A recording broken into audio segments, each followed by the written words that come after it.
Coming up on this edition of Sbu TV News, St. Bonaventure's Alcohol Council talks about opening a bar in Francis Cafe, and we give you tips to make your holiday a safe one.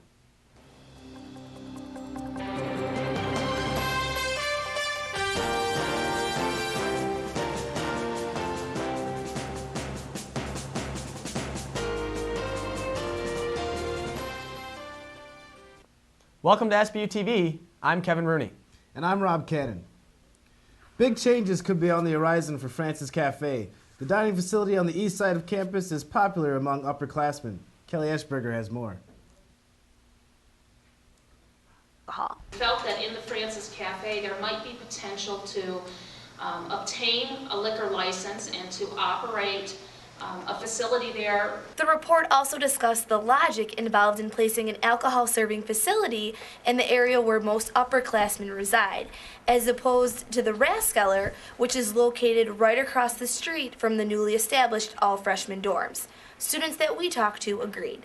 I think it should be better over here because, why would they have it over there? It's not like Shea kids are going to go drink over there. The Shea kids are just going to play pool and watch football games together. It makes sense. Not that I think the Rathskeller brings, attracts attention and everything, but I guess it would kind of maybe keep a distinction between the upperclassmen and allowing them to drink versus promoting that amongst the underclassmen, maybe. I think it would be better for the upperclassmen since it's closer and more people would go to it than go to the Skeller. If Francis Cafe does in fact get a liquor license, the report suggested that it continue to serve meals, as it is a popular spot and a healthy alternative to some of the other on-campus facilities. For Sbu TV, I'm Kelly Eschberger. As of now, there are no definite plans to change Francis Hall. Sbu TV has learned more than half of the classes offered in the visual arts program will be cut in the year 2007-2008. St. Bonaventure is planning on closing the art studio and getting rid of the equipment. 3D design, sculpture 1 and 2, ceramics 1 and 2, and printmaking classes will no longer be offered to students. Only painting, drawing, and art history will be taught. Some visual art majors are looking into transferring because of the change in the program. The Dean of the College of Arts and Sciences, Stephen Stahl, was unavailable for comment. The work of charitable organizations becomes more visible around the holiday season. Bridget Fraize talked with some local volunteers.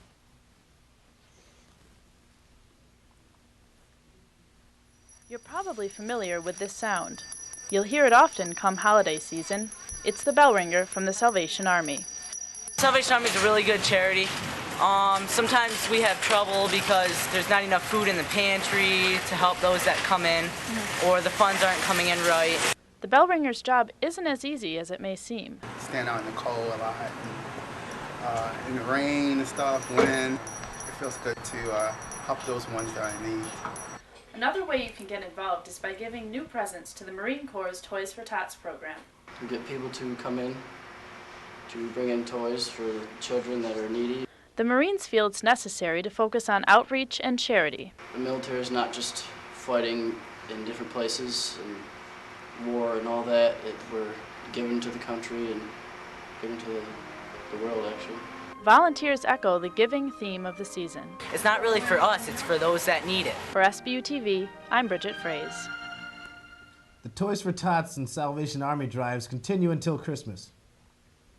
With the holidays near, it is important to know that a fire started by a Christmas tree is 8 times more likely to kill you than a fire started any other way. I caught up with City of Olean Fire Captain Lloyd Bennett to talk about holiday safety. I think crucially important. It's important throughout the year, but through the holidays you hate to see anything bad happen to anyone. Fires can be caused by many things around the holidays. Christmas trees, Christmas lights, actually mistletoe and holly, which I'll mention here in a little bit, poinsettias, and candles. There are many measures you can take to prevent holiday fires.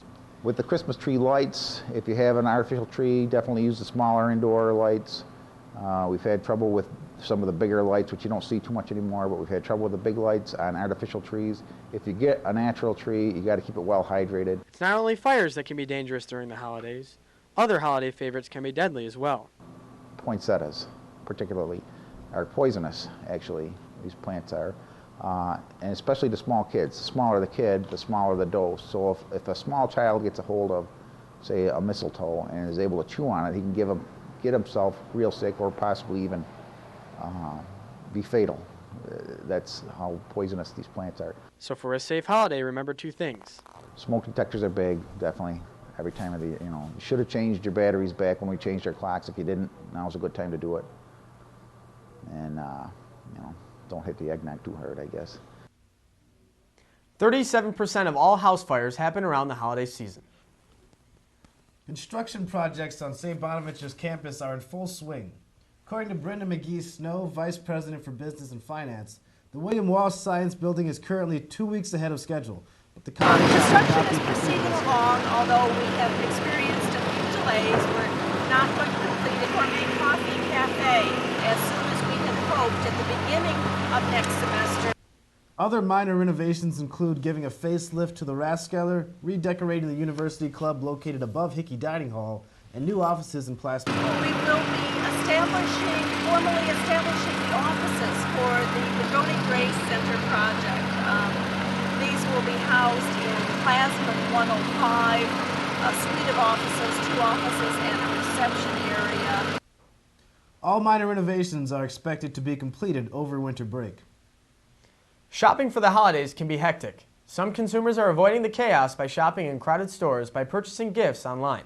Kathleen Donnelly has the story. Some say it's the most wonderful time of the year, while others beg to differ. With days like Black Friday, the biggest shopping day of the year, some consumers are growing tired of holiday crowds. I hate going to the stores during the holiday seasons. It's like a madhouse. Instead of going to local malls, consumers can get their holiday shopping done in the comfort of their own homes on the web. I like to go to the mall, so if I'm there, I'll do it. But say I'm at school and there's not really anything around here or easy to get to, good places to shop, I'd buy online. Statistics show that some of the most popular online shopping websites of 2005 were eBay, Amazon, Walmart, Target, and Best Buy. Consumers can find what they're looking for online and shop at their own pace 24 hours a day. Online shopping, it's like I help myself, nobody's yelling at me. It's kind of in the peaceful quietness of my own room or whatever, so. For Sbu TV, I'm Kathleen Donnelly. Christmas is less than a month away. There is still time to hit the stores or surf the web for that perfect holiday gift.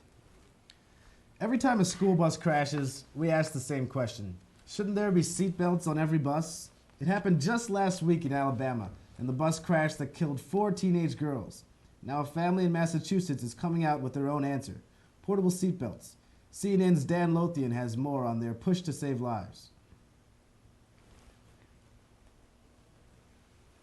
She was my best friend, and she was just a great girl. Ann and Charles Shuey's daughter, 20-year-old Sarah, was studying abroad when she was involved in a deadly bus accident on a dangerous road in India. The bus that Sarah was on went off the road and rolled. An official with the study program confirmed the tragic news. And he said, "I'm sorry to tell you that your daughter was killed." Sarah was a junior at Georgetown University, was considering a career in marketing until her death 10 years ago.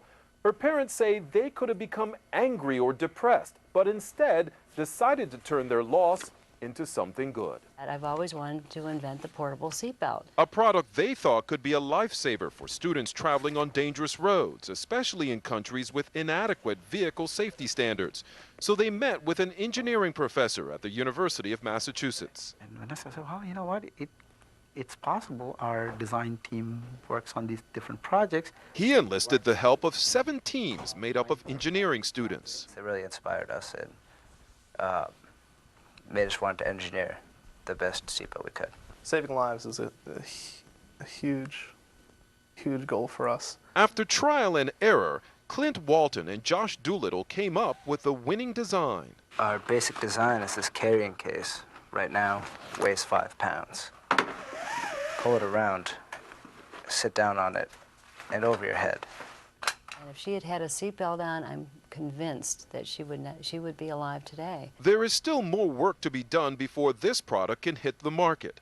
International travel safety expert Rochelle Sobel, who lost a son in an overseas accident, says anything that can offer protection should be explored. Money must be invested in road safety. The payback is enormous in human life. Hoping to offer more than seatbelts, the Shueys founded Sarah's Wish Foundation, raising awareness about the dangers American students face in foreign countries while honoring their daughter. She would not want us to be sitting crying in the closet, certainly. She would want us to be out there doing something really good and positive. Dan Lothian, CNN, Boston. For more information on Sarah's Wish Foundation, visit www.sarahswish.org. When we come back, Callie Eschberger joins us with sports. Stay with us. Getting a life worth sharing is all about having a sense of conviction that you have something to offer others. And I got that life worth sharing from St. Bonaventure University. My name is Deb Henretta. I am a president at Procter & Gamble. St. Bonaventure gave me my dream. My dad went to St. Bonaventure. I went to St. Bonaventure. I'd love nothing more than for my daughter to experience the sense of community and the strong values that this university provides.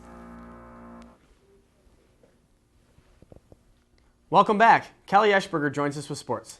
Kelly? Thanks, Kevin. Anthony Solomon, coach of men's basketball team, is the highest paid employee at St. Bonaventure University. Federal tax returns filed in 2003 and 2004 show that as Coach Solomon's salary rises, ticket sales for the basketball games are decreasing. In Jan Van Bredekoff's final year with the Bonnies, the men's basketball team had a record of 13 wins, 14 losses.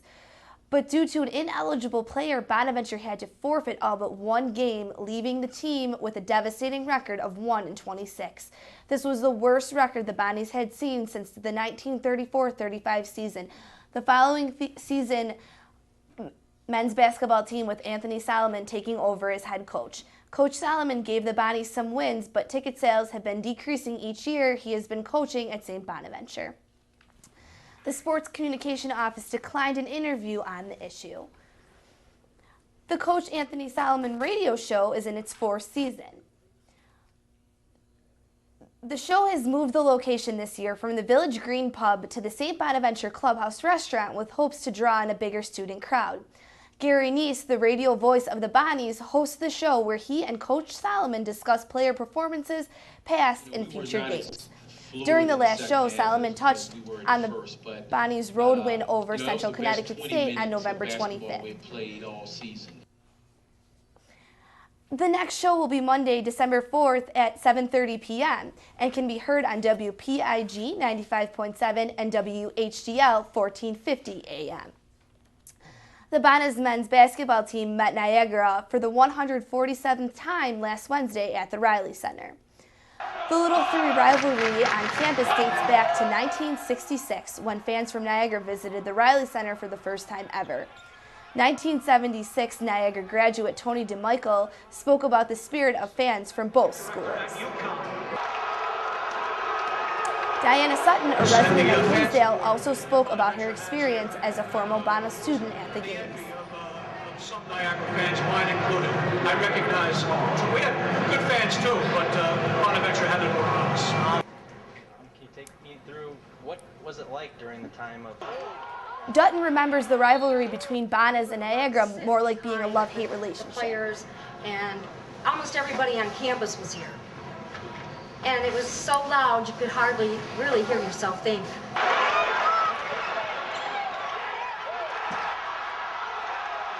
The majority of my friends and I, we hated Niagara, and we just really hated them, and we always made certain that we tried to really play really well against them. And the Bonnies lead the overall series 84-63. The Purple Eagles, however, have won the last 4 contests. Bonaventure's men's basketball team handed the Purple Eagles their first win of the season and their 4th straight win over the Bonnies on Thursday night. The first half started out evenly with both teams shooting 37% from the field. After the Bonnies reached their game-high lead of 8 points with 3 minutes left in the first half, the Purple Eagles got hot with a 9-0 run to give them a 1-point lead at the half. After halftime, the Purple Eagles continued to soar, scoring 46 points, the most allowed in the second half by the Bonnies this season, leading to a 74-63 Purple Eagle victory. Michael Lee and Paul Williams led the Bonnies in scoring with 14 points apiece, and Cliff Brown led Niagara with 33 points and 9 rebounds. The 3-3 Bonnies will continue their 4-game homestand against Boston University on Saturday, November 2nd at 7 p.m. The Buffalo Sabres bounced back from a heartbreaking 2-1 loss to Montreal with an overtime victory thriller on Sunday. The Sabres closed out November in Madison Square Garden against the New York Rangers. Ryan Miller has been stellar since returning to his domain and kept the game scoreless as Buffalo got themselves into penalty trouble early. On the power play, Maxima Finneganov blasted a shot past Henrik Lundqvist to give Buffalo an early 1-0 lead. Later in the second, Thomas Vanek picked off a pass and squeezed a shot top shelf to put Buffalo up by 2. Miller earned the save of the game as he knocked the puck off mid-air to keep Buffalo in a 2-1 lead. 90 seconds into overtime, Chris Drury deflected Teppo Numanen's shot past Lundqvist to give Buffalo the W before returning to HSBC Arena Friday to host the Rangers at 8 p.m. Mike Spong, big win for the Bills this weekend. Yeah, Yankin against Jacksonville. Buffalo wins 27-24, and with the win, the Bills are now in the hunt for the playoffs. Let's take a look at the highlights.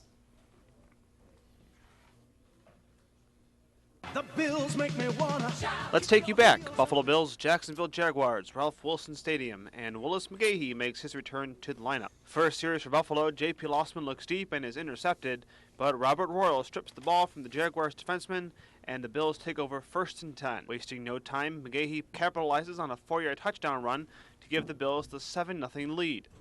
In the second, Bills up 10-0. Jacksonville will get back into the game with Maurice Jones-Drew's 14-yard touchdown run to make the score 10-7 Buffalo. Buffalo's offense answers as McGee, who hadn't had a multi-scoring day in 2 years, would be under 30 yards for the touchdown, and the Bills are now up 17-7. In the third, Roscoe Parrish proved wise in Buffalo as he comes down the near sideline, stumbling and bumbling, and returns the punt 82 yards for the score that puts the Bills ahead 24-17. But the Jaguars stuck around. 2nd and 3 from the Bills' 3. David Garrard finds Matt Jones in the end zone to tie the game with 30 seconds remaining. So, can JP do it again? 22 seconds on the clock, Lossman finds Parrish for a 30-yard completion that would withstand the Fischer review. That sets up Ryan Lindell for a 42-yard game-winning field goal. Bills win 27-24 and improve to 5-6. The Bills make me wanna shout. With the win, the Bills are 5-6 and a chance for the playoffs. Sunday's game is blacked out at home versus San Diego, and well, we'll see how that goes out. So we won't be able to watch that one. We won't be able to see what happens. We'll have to listen. That wraps up This Week in Sports. And that's all for us here at SBU TV News. For Rob Cannon, Kelly Eschberger, Michael Spong, and all of us at TV News, thanks for watching, and we'll see you again next week.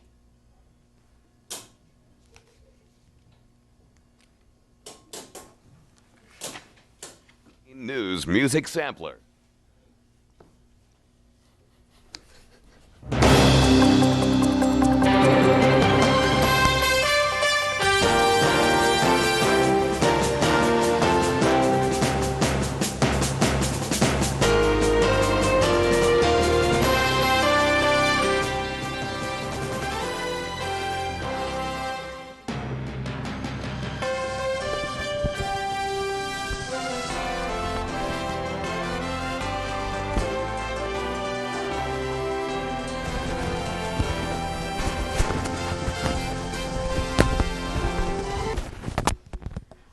What if we just do sports?